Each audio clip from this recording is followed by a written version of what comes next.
Dan untuk membahasnya lebih lanjut mengenai laga Timnas Indonesia melawan Vietnam di ajang Piala AFF malam ini, sudah bergabung bersama kami pengamat sepak bola Muhammad Kusnaini atau Bungkus. Selamat sore Bungkus. Selamat sore Reza. Ya, Bungkus, pelatih Sintayong kan sebelumnya menyebut jadwal yang padat, lalu juga ditambah jarak tempuh setiap lokasi pertandingan ini membuat persiapan Timnas kurang maksimal. Nah, bagaimana Anda melihat pernyataan dari pelatih Sintayong ini jelang menghadapi Vietnam? Iya, ini memang realitas yang harus dipahami ya, bahwa jadwal yang disusun oleh AFF ini agak terlalu mepet ya.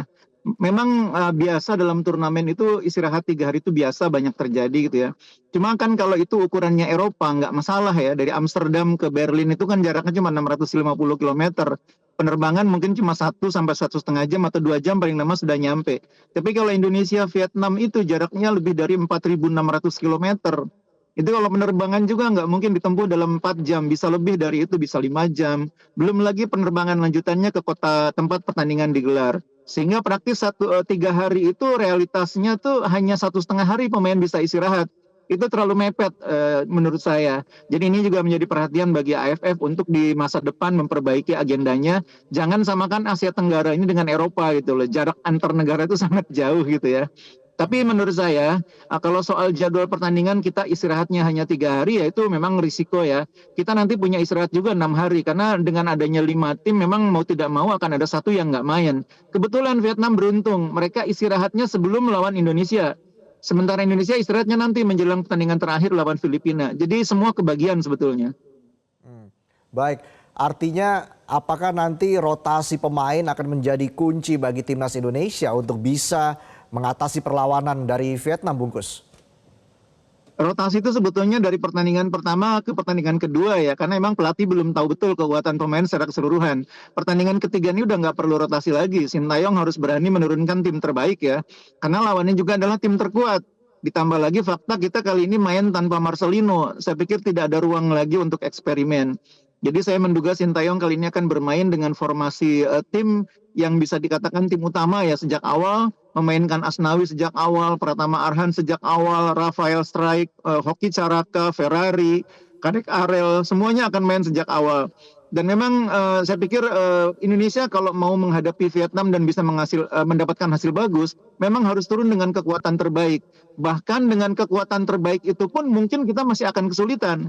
Jadi tidak ada pilihan kecuali bermain dengan kekuatan terbaik dan para pemain di lapangan bisa menunjukkan penampilan terbaik.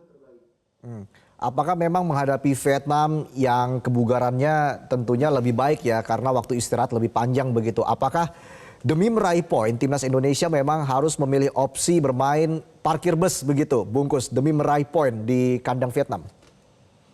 Iya, anak-anak muda ini kan rata-rata tidak terlalu banyak pengalaman main di level timnas ya. Rata-rata masih di bawah 10 caps-nya.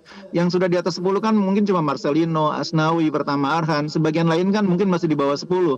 Jadi menerapkan strategi parkir bis itu butuh pemahaman taktik yang sangat kuat. Disiplin, juga pengalaman, kematangan bermain. Karena sekali salah itu risikonya sangat berbahaya. Saya pikir Sintayong tidak akan mengambil risiko itu ya, karena itu jauh lebih berbahaya ketimbang bermain normal. Jadi yang paling penting itu bukan parkir bis menurut saya, tapi bermain normal. Cuma pemain harus disiplin dengan taktik pelatih. Jangan ada lagi situasi seperti waktu lawan Laos, pemain semua keasikan menyerang sehingga meninggalkan pertahanan begitu terbuka. Lapangan tengah begitu kosong sehingga ketika serangan balik Laos itu striker lawan langsung berhadapan dengan back-back kita. Itu yang tidak boleh terjadi. Gelandang-gelandang kita terutama kali ini harus bermain disiplin di posisinya. Makanya saya berharap perbaikan dari segi formasi di laga ini adalah perbaikan di lapangan tengah. Sintayong harus menurunkan gelandang-gelandang yang lebih disiplin bermain, lebih punya kemampuan bertarung di lapangan tengah supaya Vietnam tidak leluasa di lapangan tengah. Bagaimana kita berbicara soal taktik sementara masalah teknik ini juga masih menjadi sorotan dari pelatih STY, Bungkus. Artinya apa sih PR yang harus segera dikejar oleh STY agar kita bisa bounce back dari laga melawan Laos? Iya, kalau lawan Vietnam itu kan kita secara materi pemain kalah. Dukungan penonton juga kita nggak punya. Jam terbang pemain kita juga kalah jauh. Jadi yang harus dilakukan adalah membangkitkan mental bertanding, moral bertanding pemain. Karena tim itu ketika hasilnya negatif seperti waktu lawan Laos kemarin, itu pemain akan sedikit down ya. Cuma memang untungnya nih pemain-pemain muda itu biasanya nggak lama downnya gitu ya. Jadi mereka 1 hari, 2 hari mungkin terus lupa. Nah sekarang bagaimana caranya dengan lawan yang jauh lebih kuat itu, kita bisa memompa mental pemain, moral bertanding pemain, supaya bisa fight betul di lapangan. Tapi pada saat bersamaan, selain fight, selain bermain dengan semangat bertanding yang tinggi, juga disiplin, bermain matang. Tidak ada lagi kesalahan-kesalahan yang kemudian berbuah kartu merah seperti di laga sebelumnya. Nah ini mengkombinasikan antara bermain ngotot sekaligus bermain dewasa atau matang, itulah tugas pelatih. Bagaimana memadukan itu? Harus ngotot, harus fight, tapi saat bersamaan harus tenang, harus dewasa mainnya, harus disiplin. Itu bukan hal yang mudah untuk anak-anak muda yang rata-rata usianya masih 20 tahunan ini. Tapi harus bisa, mau tidak mau itu harus bisa dilakukan oleh pelatih. Karena memang itu yang dituntut dari pertandingan ini. Hmm. Menurut Anda apa yang harus paling diwaspadai dari permainan Vietnam sejauh ini? Ya, kita sudah lihat waktu Vietnam itu lawan Laos ya. Menarik bagaimana cara Vietnam menghadapi Laos. Mereka babak pertama tuh ditahan imbang dan sulit masuk ke pertahanan Laos. Babak kedua sampai menit ke-15 juga mereka masih kesulitan. 60 menit mereka kesulitan membongkar pertahanan Laos. Tapi kemudian dengan segala cara berhasil membongkar. Jadi mereka sangat sangat sabar, sangat disiplin, mau terus berusaha. Dan ketika sudah mencetak 1 gol, akhirnya kan 3 gol lainnya mengikuti. Nah ini yang tidak boleh terjadi pada kita. Kita harus fokus 2 kali 4-5, main sabar, main disiplin, dan tidak ada kehilangan fokus. Laos itu waktu lawan Vietnam bisa mengimbangi 60 menit, tapi menit 60 ke atas kehilangan fokus dan akhirnya kebobolan 4 gol. Kita tidak boleh mengulangi kesalahan yang sama. Hmm. Sejauh ini bagaimana Anda melihat perkembangan dari sepak bola Vietnam itu sendiri, Bungkus? Karena kan seperti Vietnam, Thailand itu kan selalu menjadi unggulan ya di ajang seperti Piala AFF ini, Bungkus. Sebetulnya memang untuk level ASEAN kita ini levelnya tidak berbeda jauh dengan Vietnam, dengan Thailand, dengan Malaysia sekalipun ya. Cuma kalau timnas senior kita full tim, level kita sebetulnya sedikit di atas negara-negara itu ya. Ya buktinya kita lolos ke kualifikasi ketiga di kualifikasi Piala Dunia ya. Artinya kita dengan materi pemain yang kita punya, kalau full tim kita bisa yakin lawan Vietnam di kandang Vietnam pun kita punya peluang menang. Masalahnya kan di Piala AFF kali ini kita tidak turun full tim. Tim yang dibawa mungkin hanya 50% atau sekitar itulah kekuatan utama tim nasional senior. Makanya perbandingannya tidak bisa dengan tim ini kalau bicara peta kekuatan keseluruhan. Jadi nggak apple to apple gitu. Nanti apple to apple-nya kalau pemain seniornya turun semua. Tom Haye, kemudian pemain-pemain yang lain turun, baru itu apple to apple. Kalau ini emang tim muda kita, tim yang disiapkan, kalau menurut saya memang tim yang disiapkan untuk SEA Games. Jadi arahnya emang bukan untuk mengejar target juara Piala AFF. Baik, lalu Bungkus, kalau Anda sendiri melihat peluang timnas Indonesia di turnamen Piala AFF 2024 ini seperti apa dengan skuad muda yang dibawa oleh pelatih Sintayong dan targetnya adalah menembus final, Bungkus? Iya, sebetulnya kita masih punya peluang ya untuk lolos dari fase grup. Meskipun kemarin hasil lawan Laos sedikit di luar perkiraan, tapi kan Filipina juga di luar dugaan ditahan imbang oleh Myanmar. Karena itu menurut saya kita tidak perlu berkecil hati. Peluang tim ini lolos ke semifinal masih ada. Karena di laga terakhir kita jadi tuan rumah melawan Filipina dan kita istirahatnya 6 hari, jatah kita istirahat.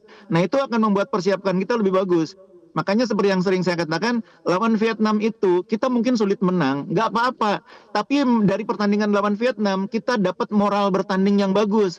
Pemain bisa menegakkan kepala saat pulang karena kita bertanding dengan bagus, memberikan perlawanan yang bagus, membuat Vietnam kesulitan.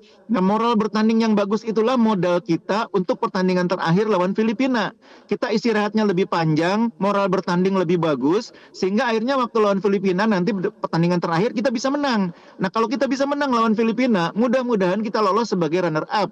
Mungkin untuk jadi juara grup itu agak sulit ya karena Vietnam cukup konsisten, tapi minimal sebagai runner up sangat mungkin kalau kita bisa mengalahkan Filipina nanti. Nah, kalau udah sampai di semifinal kan kita semua bisa terjadi. Kita belum tahu juga siapa lawannya, apakah Malaysia, apakah Thailand atau negara lain atau Singapura mungkin ya. Jadi semuanya mungkin terjadi. Jadi target final itu menurut saya target yang cukup realistis. Yang agak sulit itu target untuk jadi juara memang kali ini.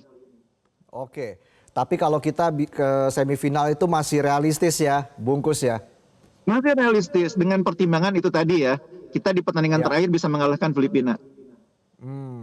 Baik, lalu Bungkus, kita bicara lagi soal skuad dari Timnas Indonesia yang dibawa oleh pelatih Sintayong ini Bungkus. Karena kan memang fokusnya antara lain untuk regenerasi dari Timnas Indonesia itu sendiri ya Bungkus. Kira-kira dengan bermain di ajang Piala AFF 2024 ini, apa sih pelajaran-pelajaran yang bisa diambil oleh para pemain muda kita untuk bisa berkembang lebih jauh lagi ke depan? Iya, jadi di antara pemain-pemain yang membela timnas saat ini kan ini yang bisa dibilang pemain yang punya caps banyak itu hanya beberapa orang ya.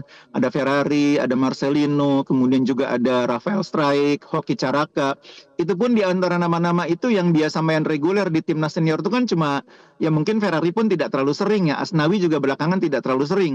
Nah, pemain-pemain yang lain itu kan rata-rata masih minim caps bersama timnas yang senior ya. Entah itu Kadek Arel, Kakang Rudianto, Janadin, banyak nama lagi, Victor Detan termasuk, itu capsnya bersama timnas mungkin baru 1-2 ya. Ini kesempatan pertama mereka membela timnas. Karena itu memang terasa bahwa mereka masih kurang pengalaman. Mereka dipanggil timnas itu karena mereka bermain bagus di level klub. Nah, cuma ketika berada di tim nasional situasinya lain karena teman-teman setimnya berbeda, situasinya berbeda, tekanannya berbeda. Nah, jadi mereka kesulitan menularkan level bermain di level klub itu ke level bermain yang sama di tim nasional. Itu lumrah terjadi di mana-mana. Pemain muda itu akan mengalami seperti itu. Karena itulah penting pemain muda itu selalu diberi kesempatan masuk tim nasional. Meskipun mungkin tidak selalu bermain ya, hanya berlatih. Dan itu kan terlihat. Pemain yang sering dipanggil tim nasional, entah itu Hoki Caraka, entah itu Ferrari, ketika berada di tim sekarang dengan teman-temannya yang lebih junior, itu kan kelihatan mereka mainnya lebih matang. Berbeda dengan yang baru 1-2 kali bergabung dengan timnas. Jadi ini pelajaran bagi PSSI juga, bagi timnas juga, harus berani memberi kesempatan memanggil pemain-pemain di luar nama-nama yang sudah sering dipanggil ya. Kalaupun tidak dimainkan, minimal dengan bergabung bersama timnas senior, mereka tertular mental bertandingnya, moral bertandingnya, kematangannya, itu tertular. Itu sudah kita lihat dalam diri Rafael Struijk, Hoki Caraka, Ferrari, dan lain-lain. Oke, nah apakah itu juga berpengaruh terhadap Marcelino Ferdinand misalnya yang juga menjadi pusat perhatian ya, kenapa permainan Marcelino berbeda ketika bermain di kualifikasi Piala Dunia dan juga Piala AFF, Bungkus. Ini apa saja faktor yang mempengaruhi, Bungkus? Jadi kalau di timnas senior, Marcelino itu kan banyak yang bimbing ya, banyak yang mengingatkan. Ada Tom Haye, ada Nathan Chuaon, ada Verdong gitu ya. Jadi mereka bisa mengendalikan dalam tanda petik mental bertandingnya Marcelino ya, bisa menenangkan pada saat Marcelino agak terpancing. Tapi kalau di timnas sekarang ini kan Marcelino justru mentor buat yang lain. Karena dia bahkan bisa dibilang superstar dibanding yang lain gitu ya.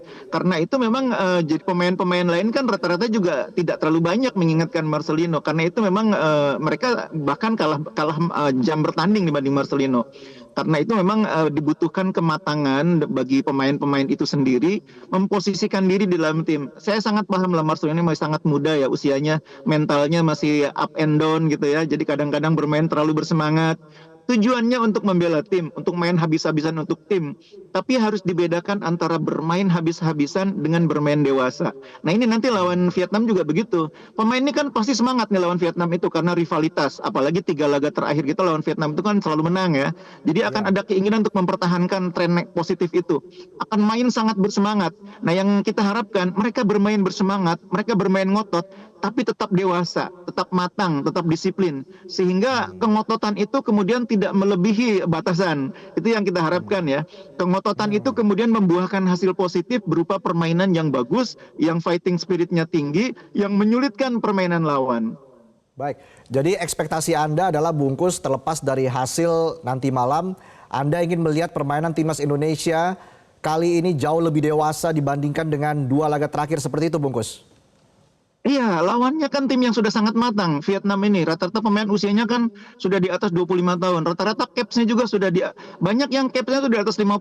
Nguyen Quang Hai di lapangan tengah itu sudah di atas 50.